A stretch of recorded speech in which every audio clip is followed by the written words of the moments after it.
Yeah. You must be blinded by the lights. We came to shine here. Watch it look daytime in the night. We bring the vibes here. We full of life, you keep the change. Keep the change. They hate and say we went and changed. Why stay the same? You must be blinded by the lights. You must be blinded by the light. So come and fuck my life up, baby, fuck my life up. 만나서 반갑습니다. 바리스타 박승규입니다. 이번 영상편은 에스프레소 수출 세팅 루틴 편입니다. 많은 분들이 첫 세팅을 어떻게 잡으세요? 라는 질문들을 많이 하셔서 본 영상을 제작하게 되었습니다. 일단 에스프레소 추출 테크닉에 대한 이야기를 가볍게 한 후 차근차근 저의 루틴을 설명드리도록 하겠습니다. 일반적으로 이상적인 커피 추출은 18%에서 22%가 가장 이상적인 추출 범위라고 이야기들을 합니다. 이 추출 범위는 실제로 커피에서 비가용성 성분을 제외한 나머지 성분이 얼마만큼 컵에 담겨 있는지에 대한 비율입니다. 에스프레소는 분쇄의 E자의 모양과 크기, 무게에 따라 맛에 영향을 미치게 됩니다. 즉, 굵은 분쇄보다 원두 표면을 넓힌 얇은 분쇄를 이용했을 때 성분을 보다 쉽게 추출해낼 수 있고 원하는 목표까지 과정이 원활할 수 있습니다. 추가가 너무 빠르다면 실제로 부바 압력이 추출이 되는 것이 아닌 그보다 더 낮은 압력으로 추출이 됩니다. 즉, 예상하지 못한 상황이 생길 수가 있습니다. 바리스타는 효율적으로 추출이 될 수 있도록 많은 변수들을 컨트롤해야 합니다. 그러므로 바리스타가 느끼는 미각 정도에 따라 커피의 퀄리티는 달라질 수 있다고 생각합니다. 에스프레소 추출 시 커피의 성분은 초중반에 많은 양을 얻을 수 있고 후반으로 갈수록 성분이 줄어드는 현상을 보실 수 있습니다. 당연히 로스팅 정도에 따라 그 시간과 양은 차이가 있을 수 있습니다. 이 말은 물과 커피의 접촉 시간을 어떻게 가져가느냐에 따라 결과물이 달라질 수 있다는 것이죠. 또한 머신 구조에 따라 분쇄 범위와 추출 시간은 달라지게 됩니다. 지난 시간에도 이야기를 드렸지만 대표 변수로는 원두의 디게싱 기간, 그라인더의 분쇄도, 그루밍, 즉 분배, 탬핑, 머신의 압력, 머신의 유속, 물의 성분이 있습니다. 계절이 바뀌면서 온도에 대한 질문들을 많이 주십니다. 저는 머신의 구조적인 부분과 계절에 따라 안정적인 디게싱 기간을 체크하여 머신의 온도를 제한해드리고 있습니다. 최근 자료를 보면 온도에 따라 커피 추출 수율 변화가 미비하다는 연구 결과를 본 적이 있습니다. 다만 맛을 보면 미각에서의 차이는 분명히 느껴진다는 것을 알 수 있습니다. 이는 온도에 따라 각각의 성분들이 녹아내리는 양이 다르기 때문이라고 저는 생각하고 있습니다. 저는 이러한 여러 가지들의 변수들을 다양하게 생각하면서 바 안에 들어가게 됩니다. 바 안에 들어가면 몇 가지 항목들을 체크하게 되는데 그중 첫 번째는 에스프레소 머신에 대한 추출 메커니즘입니다. 그 머신이 어떠한 에스프레소 추출 성향을 추구하고 있는지에 대해서 알아야 합니다. 본 모델은 제가 알고 있는 머신 중 사전주의 시 가장 적은 압력과 유량을 가지고 있습니다. 또한 하이엔드 머신들에 비해 본 추출 구바라는 압력에서의 유량값은 상대적으로 많은 편입니다.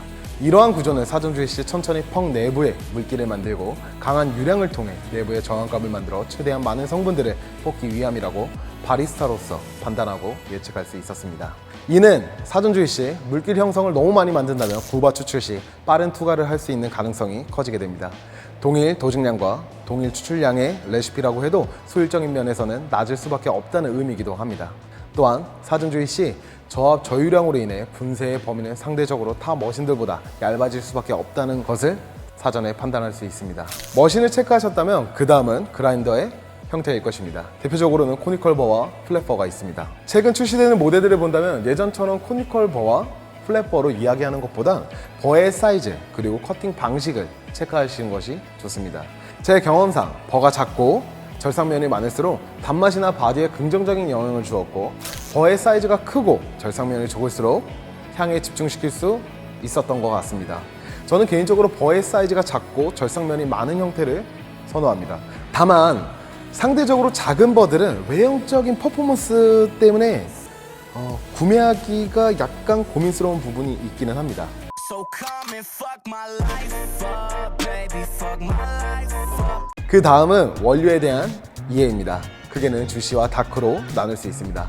주시에서는 과일 계열인지 꽃 계열인지를 체크를 하고 다크에서는 너트 계열과 로스팅 포인트에 따른 질감과 후미의 방향성을 체크하게 됩니다. 원료에 대한 이해가 없다면 초기 에스프레소 추출 설계를 할 수 없기에 많은 양을 소비하면서 긍정적인 에스프레소 추출 레시피를 찾아내야 합니다.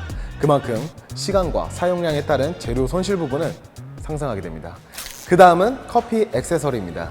도징 시 사용되는 도구들이 있을 텐데요. 대표적으로는 패서도, 크럼프 크로셔, 그리고 레벨링 툴, 템퍼, 바스켓으로 나눌 수 있습니다. 크럼프 크로셔는 뭉친 분쇄원들을 풀어주는 제품입니다. 이러한 작업을 우리는 WDT라고 칭합니다. 니들의 길이는 4.5cm, 두께는 0.05cm, 8개의 리드를 가지고 있습니다. 레벨링 툴은 다양한 형태들이 출시되고 있고 형태에 따라 또는 높이에 따라 분배 형태가 달라지게 됩니다. 그러므로 어떤 도구를 사용하느냐에 따라 에스프레소 추출 양상은 차이를 보일 수밖에 없습니다. 템퍼는 베이스 형태에 따라 결과물이 달라지게 됩니다. 형태로는 여러 가지가 있겠지만 제가 가장 중요하게 생각하는 것은 베이스의 높이입니다.